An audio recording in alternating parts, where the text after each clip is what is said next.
Okay. Ah, Bucky, thank you. Can we start now, Bucky? Excuse me. Excuse me, sir.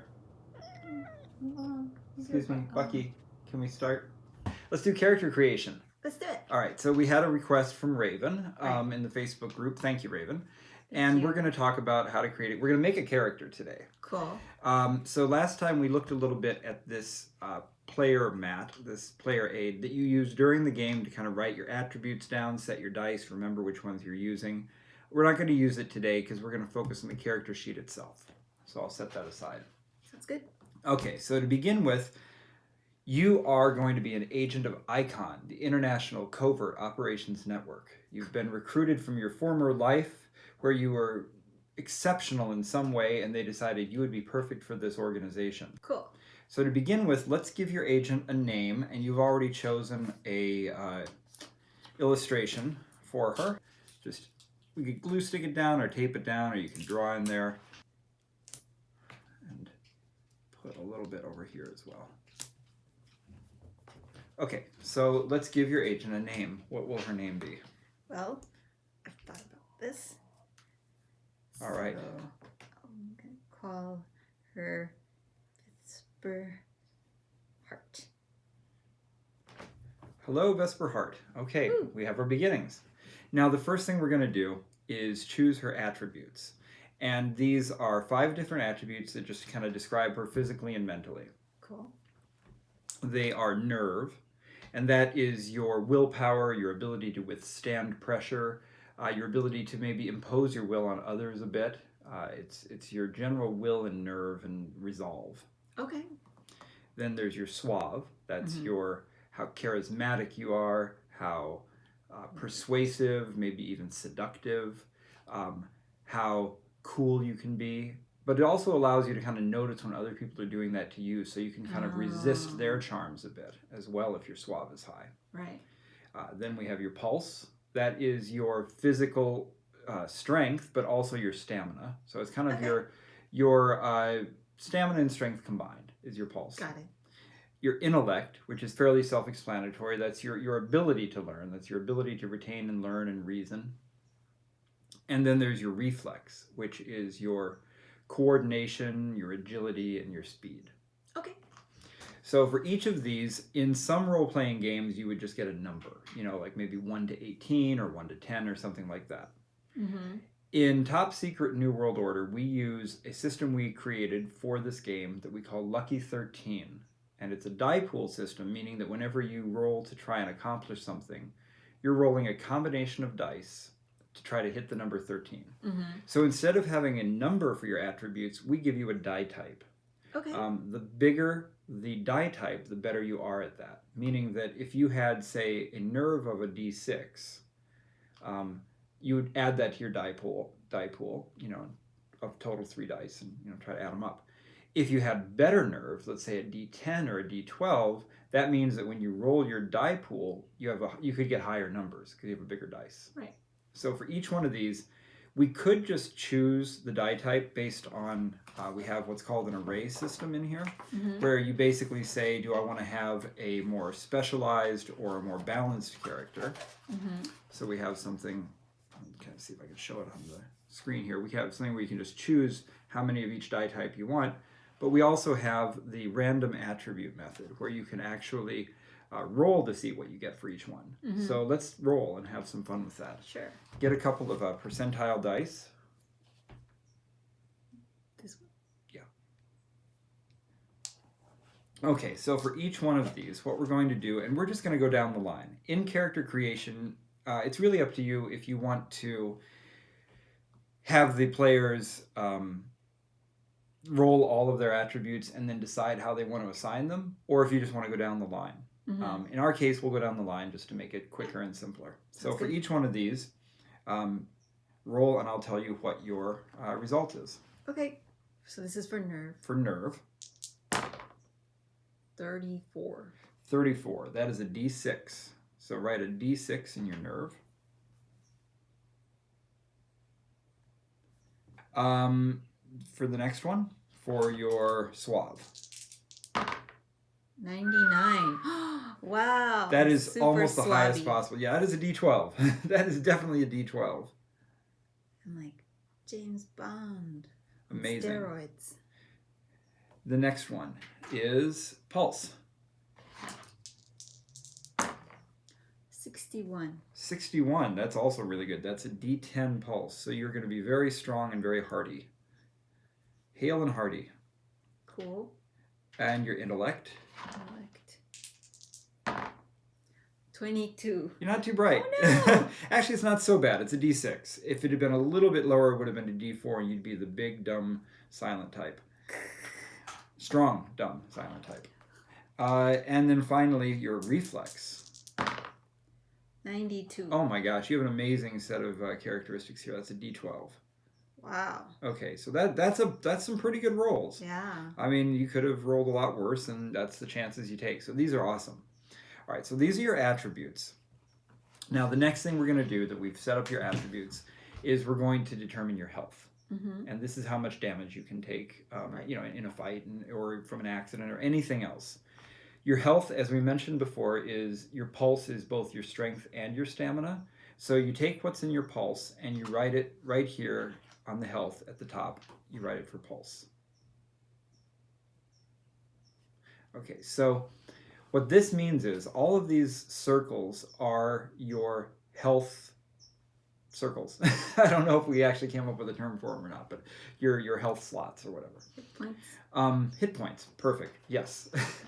So for your hit points, as long as the circle is unfilled, you have those hit points. Okay. You have access to all the hit points that are available for your die type. Because you go up to a D10, the only one that's unavailable to you is the D12, so cross all those out in the D12. Okay. And if you had a lower die type, you'd cross more out, but that's it. So what this means is during the game, if you start taking damage, you'll use a pencil, and you will go through and fill these circles in to show that you're taking damage. Mm-hmm. And then when you heal, you'll erase the pencil marks and show you're getting better. You'll also see that as you accrue damage, you might fill up all the spots in the D10, mm-hmm. which would mean that your pulse would temporarily drop to a D8. Oh, okay. And so on. And so as you get more and more injured or damaged, your actual strength tends to wane. Although it can come back, it's temporary. Okay. Okay, so, and by the way, we're using a pen to fill all this in so people can see it on the camera, but of course, you do a lot of it with pencil. Right. Okay, so we've got your attributes, we've got your health. Now we're going to start with your clearance level and your reputation. Okay. Because you're an agent of Icon, but you're still newly recruited, and so you don't really have a reputation yet. Reputation is also a die type, but it's unique amongst all the things in that it can actually go negative. Okay. So we're going to start with a 0. So in your reputation box, write a 0. And what's going to happen is over time, as you prove yourself to be a very effective agent, as you prove yourself to be trustworthy and somebody that people just really want on their side, your reputation will go up. It could raise to a D4, it could raise to a D10, it could raise all the way up to a D12. And I think we even have in our reputation chart, there's even a D20 reputation, but right now that's not available to player characters. We've just sort of said that for NPCs, maybe Gandhi and Einstein get a D20 reputation. But as it goes down, so you can see different sort of descriptions of exactly what people think of you. And the same thing as it goes down, we probably don't take you all the way down to a negative D20 because that's Hitler. You're an international war criminal at that point. Right. And so you really wouldn't be a playable character anymore if your reputation had gone down that far. But basically, your reputation is only applicable to those who know you. So if you run into somebody who's never heard of you before, the reputation doesn't come into play. And so it's just kind of one of the ways that in the game we make sure that you act honorably and that you try to be a good player, being effective, and that you don't just become a murder hobo running through shooting everybody. So it's important to kind of gain your reputation as time goes on. And your clearance level, you can write a D4 there. Okay.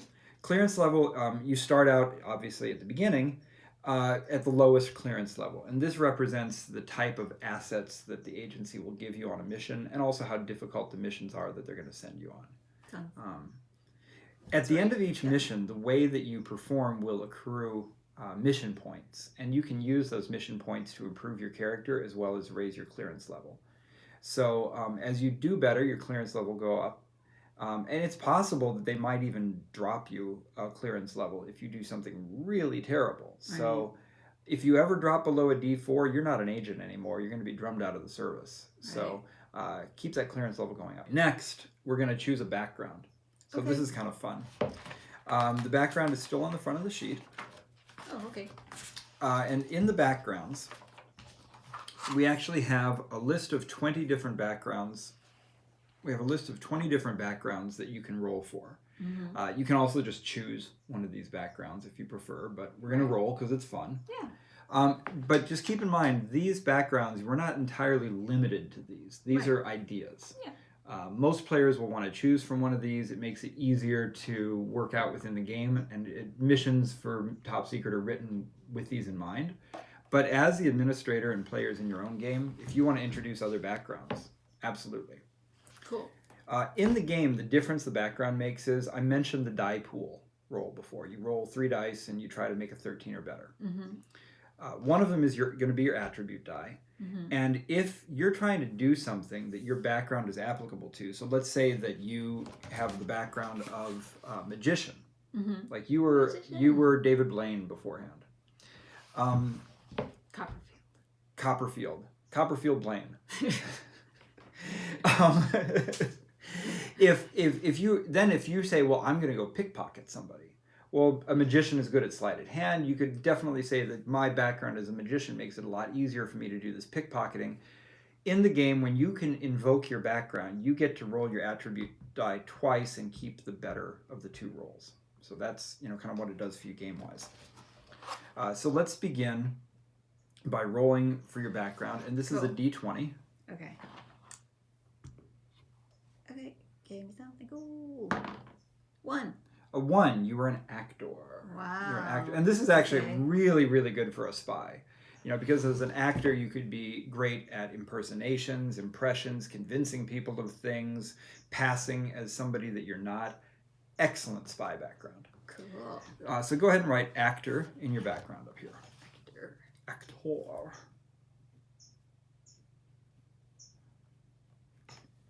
Next, we're going to choose an impairment. Now, this is optional. You do not have to choose an impairment for your character. The fun thing about impairments is it gives you a lot of new roleplay opportunities, as well as mechanically it gives you an extra specialized skill, which we're going to roll in a bit. Cool. So for this, same thing, you could choose your impairment. And if the administrator and the players want to pick an impairment that's not listed here on the chart, you can do so at the administrator's discretion. Okay. So we don't want somebody saying, well, my impairment is that I'm too good looking, or I have a hangnail. It's got to be a real, and also you probably don't want to have the impairment of, I'm dead, or something. Pick something, if you're going to invent something that's not in here, it should be kind of in the spirit of this, something that adds to the roleplay opportunities, can make things more difficult for you in the game, but doesn't knock it out of balance. But in this case, we're going to go ahead and roll. So for this, we roll a percentile dice. Okay. So same as before, you're going to take your D10 and your D100 and give me a roll. 75. 75. Where are we in here? 75. You have a phobia. Okay, this is pretty cool. Oh, wow. So you've rolled a phobia. You have a strong, unreasonable fear. And we're going to choose from something in the phobia list. Ooh, back in Appendix really B. unreasonable. Yes. Like clowns or something. By the way, we're looking. Oh, nice. So if your background was clown and you have a phobia of clowns, imagine the roleplay opportunities. So by the way, we're using the hardcover version of this, which was a exclusive that came with the Kickstarter. And so sometimes when I flip all the way to the back, it's actually going to the Adventure of the White Queen, which in the box set is a separate book, but here it's part of the hardcover. Anyway, I'm looking for the phobia list. Let's go back to that. And on the phobias, I believe we are rolling, is it percentile again? Yes. Okay, so roll another percentile, and let's see what your phobia is. Okay. 94. 94. Okay, I'm squinting because I'm being vain and I'm not wearing my glasses. It is ombrophobia, the fear of rain. What? Is that a thing? It's a thing. Oh, these are... Merle did a lot of work on these. So Merle Rasmussen, he wrote the original Top Secret. He wrote this Top Secret. And Phobias, he is just the king of tables. And he had way more than 100 phobias available, but these are really fun ones. He did all this work. So where did we go? Ombrophobia, the fear of rain. Many fear the rain because of accompanying storm-like conditions. So I think storms and rains. So there's your spelling on it. Ombrophobia. Ombrophobia, like an Not a umbrella. fear. Oh, not the fear of ombres. Okay, so that's your impairment. This is gonna, actually, that's a really good role play, you know, because you could have an adventure like in The White Queen, and the adventure that comes with this. There's a time when you have to storm a ship, and it's a dark and rainy night. Right. You're going to have a hard time on that part of it, so that's awesome. All right, so now we're going to pick the languages. So you've got English as your native language, of course, and we're going to roll a d4 to find out your total number of languages. So if you roll a 1, you just speak English. But then we'll determine however many languages you speak and what the proficiency is for each one. Okay. So we got d4.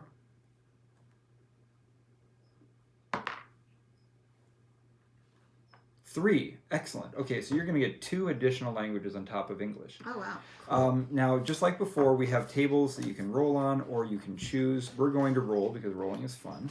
Mm-hmm. So what we have here in the language table, it's a little bit unusual, the numbers that you see in it, because it actually goes from 10 to 59. Mm-hmm. What that means is we're going to roll we're going to roll a d6 and a d10. The d6 is going to represent the tens column, and the d10 will represent the ones column. And that gives us a number between 10 and 59, and that's how you pick the languages that you speak. So go ahead and grab a d6 and the d10. Yep.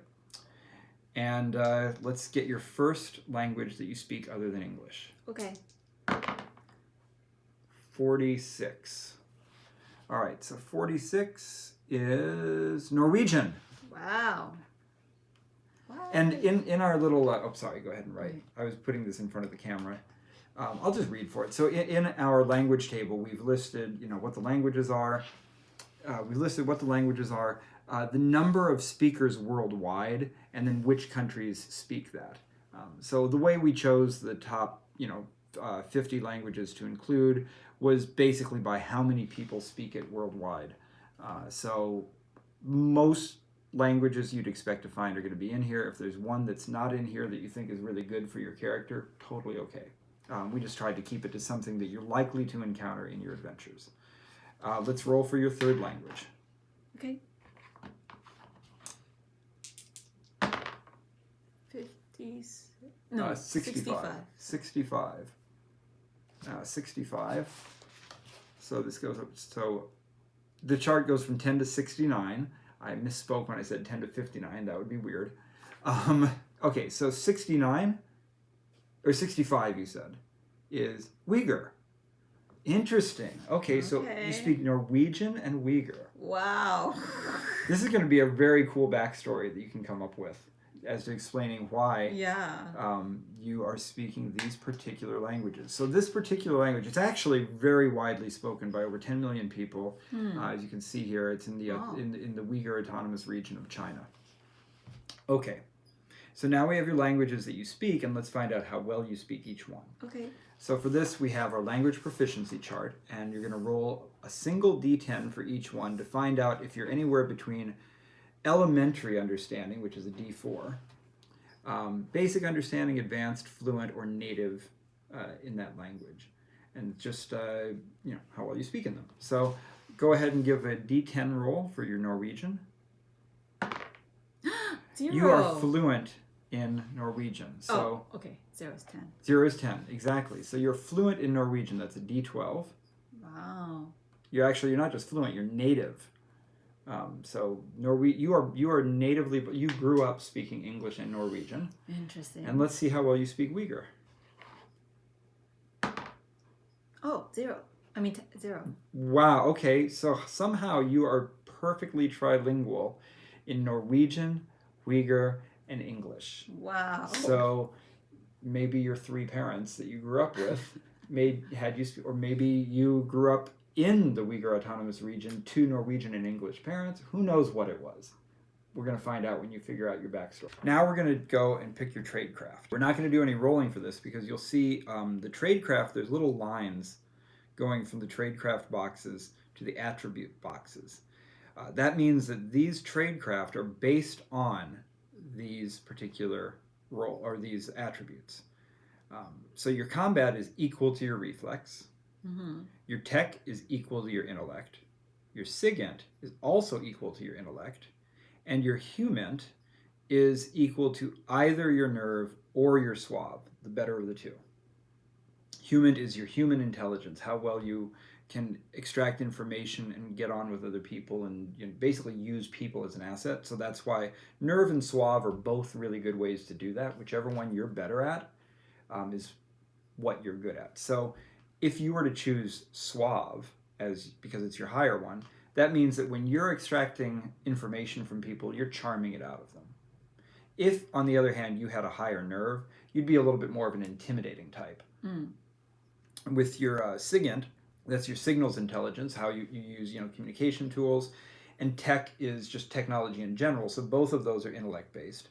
And then combat is tied to reflex in this case because it's much more about your agility than it is about your strength. Right. All right, so now there's one little twist before you fill these in. Okay. So we've mentioned that you get each of these Tradecraft scores based on one of your attributes.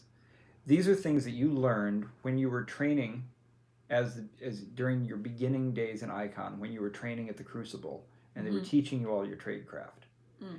But no one's perfect. Yeah. No one can just study everything into the best of their ability, so you actually have to choose one that's going to be your weak area, the thing you weren't so good at. Okay. And we're going to cut that one in half. Oh, okay. So let's begin by kind of thinking about which one you want to cut in half. Which of these 4 do you think, okay, I'll accept that I wasn't as good at that? I guess combat. Okay. So what we're going to do then is your combat would normally be a D12, but you're going to write a D6 instead. Okay. You can use a pen if you like. Oh.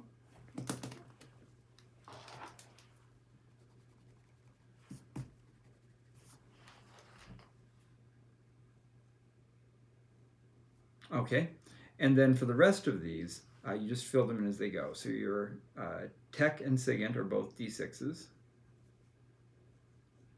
And then your HUMINT is a D12. Okay. Great. Okay, so now you have all your Tradecraft filled out. And by the way, when you cut the die type in half, you round up. So if it had been a D10, then there is no such thing as a D5, so it would get rounded up to a D6. Yeah. All right, so now before we go and we switch over to the specialized skills and everything else, we're going to fill in just one little area here about speed and running. So this is just based on the attributes you already have, and it's just to make it a little bit easier during the game if you ever have to decide, I'm going to run, how fast can I run, etc. So first of all, in Top Secret, we have got action points. Every round of combat or action or anything where there's, action happening lasts for 3 seconds. And the way we do it is we split these 3 seconds up into quarters. So each quarter of a second is 1 action point. You can see we have 12 little boxes here. Mm-hmm. Now in your case, because speed is based on your reflex, you have a reflex of a D12, so you can write 12 in your action points. 12. Yeah. All right, so now if you had a slower reflex, you would start crossing out the boxes that are unavailable to you. But in this case, you actually get all of them, because with a reflex of D12, that means you're always the first to do things. Okay. And it means that when you want to do something, you can use your full 3 seconds of time that's available to do, so you might even be able to do more things in a round than somebody who's got a very slow reflex. Oh, okay. Okay. So we just kind of keep these boxes on here as a way that you can take a pencil and kind of cross them out during the game to show, okay, I'm doing this many things. We also have a little initiative tracker or an action tracker that is going to be coming out soon to make it easy to track as well. Cool. So the next thing that we'll fill in is the running area, because if you ever have to run, you're in a foot chase or you just want to see how far you can run based on your reflex. We have a little table in here. Oops. We have a little table in here that you can use to fill in these boxes. So you can either be sprinting, running, or doing what we call an endurance run, which is just basically a long, how long can I just sort of lope along, a little bit of a jog, a marathon, etc. So for each one of these, we're going to put in the feet per round, which is how many feet per round can you cover, and then what's the maximum distance that you can go. Okay. Okay, so because you have a D12 reflex, we're going to look on the table here at the D12 die type for each one of these. So first, for sprinting, we want to know how many feet can you go per round. Sprinting, you can run 90 feet per round. Every 3 seconds, you cover 90 feet. Sprint. Yeah, for sprint. And then if you're running, you go a little bit slower when you're running because you do it for longer. So in this case, you go 60 feet per round when you're running. And endurance running is slower than that. You run 30 feet per round when you're running. And then you want to know how long you can keep it up. So we have the maximum running distance here. So for a sprint, you can run for 5 rounds, you can sprint. So we put both the distance, 450 feet, but also because it's more action-based, it's more about like how long can I do it. It's sometimes better to just write down 5 rounds. Okay. For the others, though, it's a little bit easier to just say how far you can go. So for running, you can run 3 miles before you get tired. So that's really, that's not jogging 3 miles, that's running 3 miles at 60 feet. That's impressive. You're an athlete. You're a very athletic actor. And then as an endurance run, you can actually run for 30 miles. Wow. So you're like a hypermiler. Is that the word? That's maybe for cars. But there's people who can do better than... Marathoners? You can absolutely run a marathon. You can run farther than a marathon. So that's amazing. All right, so now we have everything all the way up to filling in the running and the speed. There's a few other things that we'll do in a minute when we pick your whole background, but for now, let's go to your specialized skills. So this is on the back of the sheet, so you can go ahead and tear off the sheet and just flip it to the back. All right, so now here on the back, we have an area to put in your weapons and equipment and these types of things. Usually what you'll do is select those during each mission. Like the administrator will tell you that for this mission, the icon station has offered to give you certain assets, or you might request certain ones for the mission. You don't typically carry the same ones all the time. You might end up having a couple favorites you do, but for right now, we're going to leave this blank. And the same with the weapons. A lot of times you might pick like one particular favorite gun that you like to carry. But we aren't going to worry about that right now. We're just going to worry about your specialized skills. Now, specialized skills, each one of these, we have a grouping of specialized skills in the book. And there are a number of ones here. In this case, you could, I guess, technically work with the administrator to come up with some specialized skills that were not in the book. It'd be kind of house ruling it. We're going to stick to what is in the book because this has been kind of thought out in terms of the different things that are available to you. So each one of these specialized skills is a grouping of different proficiencies. So for example, if you were good at asset handling, which is handling human assets in the field, there are a number of different things you'd be good at within that: assessment, development, recruitment, cold approach. And when you pick asset handling as a specialized skill, you actually get all of these proficiencies at the base level. So what we're going to do is go through and choose 6 total, because you have an impairment, which is your fear of rain. And we're going to pick the 6 skills, and then we'll fill them out here. Okay, so as you're picking your specialized skills, it's often kind of tempting to pick one that goes directly with your background, and that's fine. You can do that, but specialized skills are things that you learned while you were training. Okay. So it's really kind of up to you. If you feel that your character, if you feel Vesper is the sort of person who would have said, I'm already good at this, I'm going to train more in this, then that's the kind of specialized skills you would pick. If you think she's more of a polymath that would be like, well, I'm already an actor, so I'm going to pick completely different things, that's cool too. So illusion's a good one. That's kind of related to her actor background, sleight of hand illusion. So that's a great one. What are some others we might want to do? I think driving. Yeah. As an actor, Yeah. you have to be fast and furious. Yeah, both furious and fast. Driving is good. And driving is something that has different proficiencies for other things than just cars. Motorcycles and trucks and all kinds of things. You have to Tom Cruise everything. Mm-hmm. Now, it does not include aircraft and watercraft, because as you can see, pilot aircraft and pilot watercraft are actually separate. Specialized things. Yeah. Okay. So you got 2 out of 6. 6. Okay. All right. I want to be even with my Tradecraft. I think I want to forgery. Forgeries. That's a SIGINT. Really useful to be able to do forgery, especially if you're going to be passing yourself off as different people all the time. Right. As an actor. Okay. Tech. I want some tech.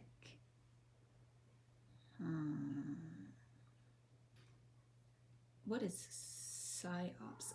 PsyOps is great. PsyOps is psychological operations, and it's basically your ability to do propaganda, to fool people, to convince them of things, to run PsyOps against a particular individual or group so that you can kind of bring them around to a certain way of thinking. Okay. Maybe I want that instead of illusion. Okay. Illusion is human. Okay. I don't really need humans. Yeah. Because illusion, sleight of hand it's magic tricks, it's all those kind of things. Useful, but the thing is, any of these specialized skills, if you don't pick the specialized skill, it doesn't mean you cannot do that. It just means you can only do it at the most basic level, because you learn all this stuff. You learn to pilot a watercraft and to jump out of a plane. It's just you don't get any additional skills if you didn't specialize in them. Okay.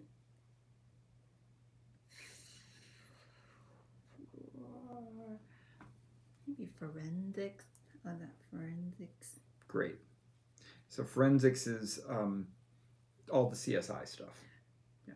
Enhance. Photoshop it. Tech. So that's 4. Mm-hmm. 2 more. Mm-hmm. Okay. Hand-to-hand combat. Oh, that's a good one. So this means if you're choosing hand-to-hand combat, you're also going to be able to choose a fighting style. Okay. That's fun. So with hand-to-hand combat as a base specialized skill, that's just that you're trained to some level at hand-to-hand combat. Mm-hmm. But you can also choose to use another one of your skill slots to add a fighting style. Cool. So the prerequisite is hand-to-hand combat, and then if you want, since you've got the impairment that lets you do this, you could say, let's add a fighting style as well. Okay. All right, so the fighting styles, back here on page 75.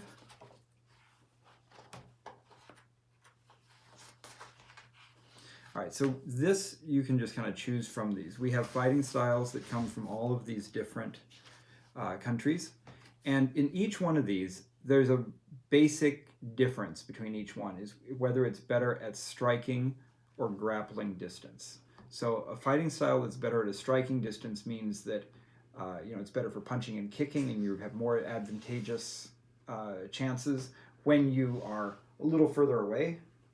And grappling is when you're uptight,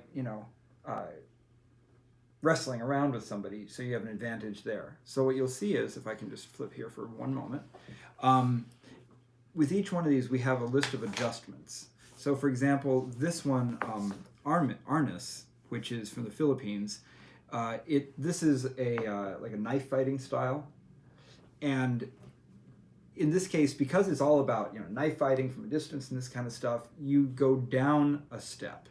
Okay. On your combat whenever you're grappling with someone. So it's less effective for grappling. But you go up a step whenever you're striking with a knife. Okay. Now, in real life, a lot of these things are more complicated than we make them sound here, and a lot of different fighting styles are actually good in more than one way, but we wanted to keep it balanced. So we chose what was kind of a signature moment for it. So, if you're ever tempted to say, well, but I watch MMA all the time, and I know that, well, we didn't want to have any fighting style was the superior, awesomest ever fighting style. So the idea here is that we kept them as balanced as we could. So with each one of these, you'll look at the effective distance, kind of where it comes from, and what are some of the things are that you can be better or worse at because of it. Right. So take a minute and read through and see what you think. Oh, maybe I'll go with the Viking wrestling. Because you're Norwegian. Yeah. Yes. Maybe I'll probably be part of the backstory. Okay, so I can't pronounce this. You can because you speak Norwegian fluently. Oh, yes. It's Lasatuk. Okay, so that is you can just write Viking it's wrestling. A lamp in IKEA, probably. Yeah, you can do the IKEAN Viking wrestling. So what this means is that this is better at a grappling distance. So if you can get your opponent into a grapple, you're going to do better. So whenever you are attacking, you have one asset up when you're attacking, and whenever you're defending, you're one down, because this is a very aggressive style. So you really focus more on always attacking, so you're just not as good at defending. Okay, so now you've chosen these. Let's go ahead and write them on the back. And so for each one of these, the way that you'll do it is you'll put the general skill here, and we'll go back to the book in just a moment, because then you're going to put what the proficiencies are that go with that skill and put a line underneath, to kind of indicate that group. And each one of these, because you're starting, they're all going to be level 1. So you'll see there's a little arrow on each of these. We use this arrow in the game to signify step up. And if it's a down arrow, it would be step down. So what it is when you have, say, like step up 2, step up 3, then it's what we described before, which is that 6 becomes an 8, and 8 becomes a 10, and so on. But all these are going to be level 1 at the beginning. Okay. So let's begin with driving, and I'll give you what the sub-categories are, the different kinds of driving that you can do. Okay. And they are cars. Cars. And that's all about driving. Cars. Oh, cars. Crash survival / vehicle escape. Oh, that's important. Yeah. So this is kind of, you learn how to position your body the best, and in a crash, how to get out of the car when you've had an accident. Make sure you always wear your seatbelt. That's basically what it is. They make you wear your seatbelt a lot of times. You have like 5 seatbelts every time. Know how to ejection seats. Yeah. The next proficiency within driving is heavy trucks. Heavy trucks. So that's large commercial or military vehicles, from box trucks to specialized haulers to even basic construction equipment. Motorcycles. Cool. Which is any 2-wheeled conveyance. Scooters, motorcycles, whatever. And then finally tractor / trailer. So this is basically being able to drive the semis, the big rigs. Mm-hmm. And because you have to double clutch, you got 18 speeds or 20 speeds. I don't even know how many. I don't know what I'm saying. Stop. Okay, so now you can go ahead and put a line under this section to indicate that that's the end of that section.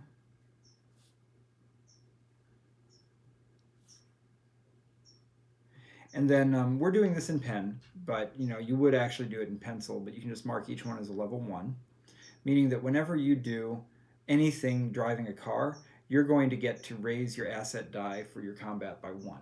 Cool. And then as you get better and better, so as you improve, you might say, well, this time I'm going to learn more about motorcycle riding, et cetera, et cetera.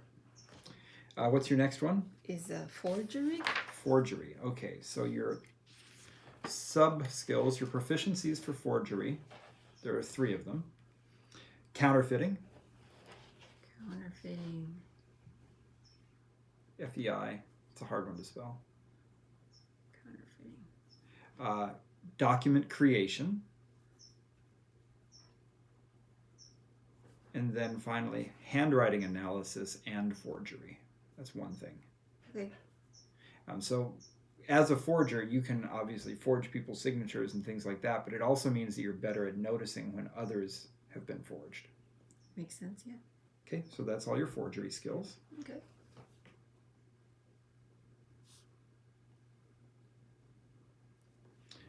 One for each. what do we have next? Psyops. Psyops. Okay. Psyops. Psyops. Psychological operations. Psyops. This one has 3 different proficiencies. Brainwashing. Yes. Propaganda. And psychological warfare. Psychological warfare is, it says, by tapping into the deep-seated fears of a victim or victims or by turning their beliefs against them, a master of psychological warfare can demoralize and weaken an enemy. It's all about making the victim believe. I want to believe. Okay, level 1 for everything. Forensics.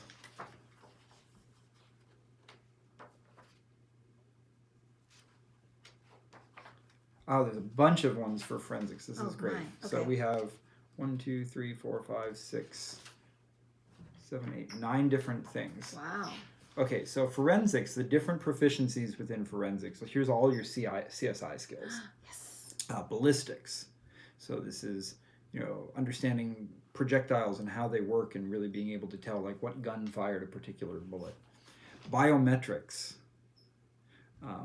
So that's identifying a person based on physiological traits. Fingerprints and stuff. There's actually a whole separate fingerprinting. So biometrics is more about all the other markers that can come with it. Cloning and hiding fingerprints. So this is the know-how of recovering fingerprints that have been wiped away completely. There's a little bit of a trick to being able to actually recover those, and also reconstructing them. Mm-hmm. But it's also the skill of being able to clone fingerprints and hide them yourself. Okay. DNA profiling. So this is being able to actually use the equipment that's necessary if you have access to it. You're not going to be able to DNA profile somebody with, a matchbook and a rubber band. You need the lab. Yeah. But if you have the lab, you know how to run the equipment. Fingerprinting. So this is very just specifically, so we said about cloning and hiding fingerprints was being able to lift the prints even if they are hard to find. I mean, they still have to be there. But fingerprinting itself is once you've got them, being able to identify and match. Leave no trace. So this is your ability, this is sort of an anti-forensics. You know as a forensic specialist what you're looking for, so you also know how not to leave that trace. Right. Toxicology. Understanding how chemicals impact the human body and other organic life. So this would be both, if you were going to poison someone as well as if you're going to detect that they've been poisoned, that kind of stuff. And now, so you see you've run out of space here, but it's fine. You can just kind of continue over to the next column. Right. Trace analysis. So that's analyzing materials around objects that might have contacted something. And then finally, vehicular forensics. And this is more about reconstructing the scene of an accident. What kind of car was here? If you've ever seen My Cousin Vinny, there's a scene where the lawyer, I forget her name, but because she's like a gearhead and a real mechanic, she's like, that tire doesn't come from a 1968 because they didn't make those kind of tires in 1968. You can tell these tracks were clearly made by a blah, blah, blah. That's vehicular forensics. And also Jayson. And me. Yeah, definitely. All right, so now we're going to get to the hand-to-hand combat. So all of these, you kind of marked off an area like this. Since hand-to-hand combat, we've got a special area just for fighting style down here. Mm-hmm. So you might just want to write hand-to-hand combat at the very bottom, Okay. because you're not going to have other stuff underneath it anyways.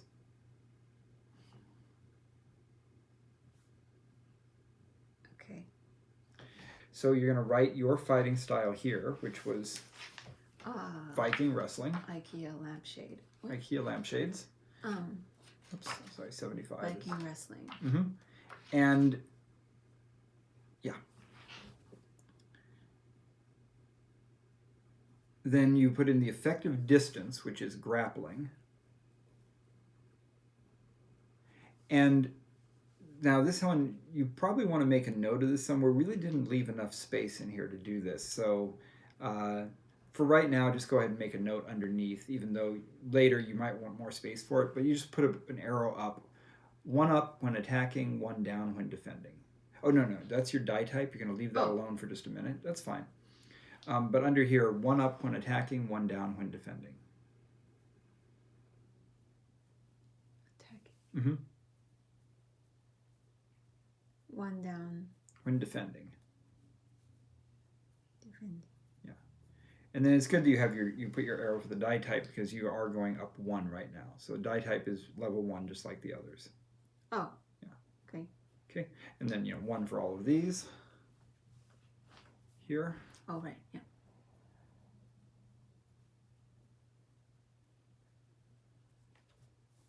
Okay, cool.